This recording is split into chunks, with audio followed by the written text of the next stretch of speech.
मादी वाघ त्यांच्या आवडीच्या गोष्टी मिळवण्यात कमालीच्या हुशार असतात.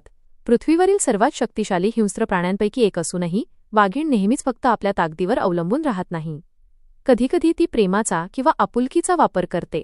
जेव्हा एखादा नर वाघ जवळपास असतो तेव्हा वाघीण तिचे शरीर त्याला घासून किंवा त्याचे लक्ष वेधून घेण्यासाठी त्याच्या अगदी जवळ राहू शकते. वाघ एकमेकांना समजून घेण्यासाठी गंध आणि शरीराच्या भाषेचा बॉडी लँग्वेज वापर करतात आणि त्यांची एक लहानशी हालचाल देखील मोठा संदेश देऊ शकते. परंतु वाघ हे प्रामुख्याने पूर्णपणे एकटे राहणारे प्राणी आहेत.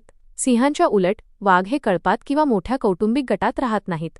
ते सहसा त्यांचे बहुतेक आयुष्य एकट्यानेच घालवतात, ज्यामध्ये ते जंगले, गवताळ प्रदेश आणि दलदलीच्या भागांतील मोठ्या क्षेत्रांमध्ये गस्त घालत फिरतात.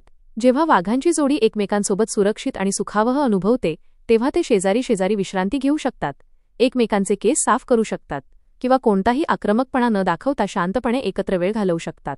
शेकडो पाऊंड वजनाच्या शिकारीला सहज लोळवण्याची क्षमता असलेल्या प्राण्यांमध्ये अशी शांत आणि प्रेमळ बाजू पाहायला मिळणे खरोखरच आश्चर्यकारक आहे.